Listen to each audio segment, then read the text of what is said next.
I want to take a moment to check in with you because I've been going through a continuously challenging period. This past year hasn't been easy.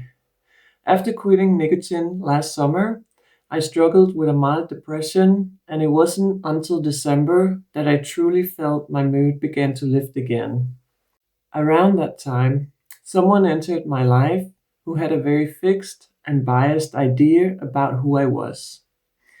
Their attitude towards me felt hostile in the beginning, but after all, the person did spill some tea about where to look for some answers. I wonder if this person may have come around to address some of the unresolved things from the past. I hope so, but I still don't know what they gained from contacting me. At the same time, I was being flooded with content and stories that echoed themes I've been haunted by throughout my adult life.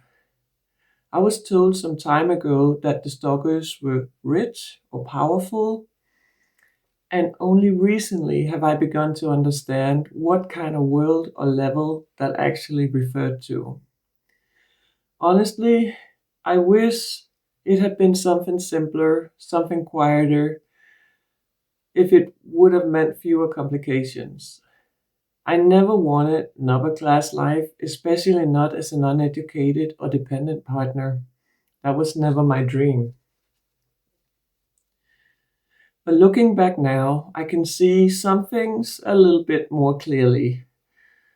But I accepted a long time ago that I fell for a scam when I was a young girl in the US. At the time, there were explanations given that the parents of my friends wrote off as legit, even though they had been wondering too about some stuff. I was only like 16 and 17 years old back then, and after returning back to Europe in 1997 and being admitted to mental health care, there was no doubt in my mind that the scam went far beyond what anyone wanted to believe at the time. Seeing everything through a new lens today, including cultural and legal differences, explains some moments that I never understood back then. But I don't know why they did it instead of just breaking it off. The past 6 months have been heavy.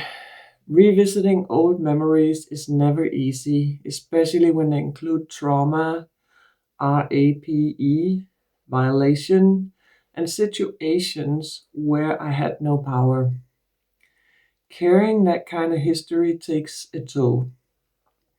But I also believe that truth has a way of surfacing even when it takes decades.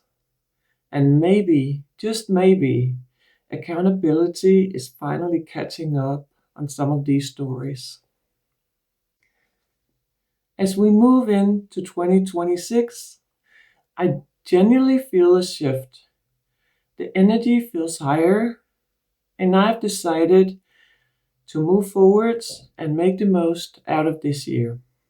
Last year wasn't one where I could say I did many fun things or checked off big goals.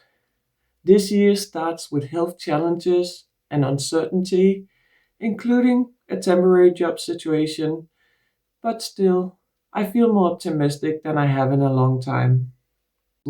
I hope this is the year where everyone gets to focus on their own lives, their own healing, and their own paths, where we let go, move on, and put a little effort in each day toward the lives that we actually want to live.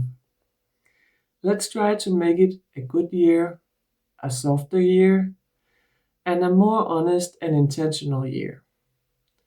So happy New Year's, fam, and thank you for being here.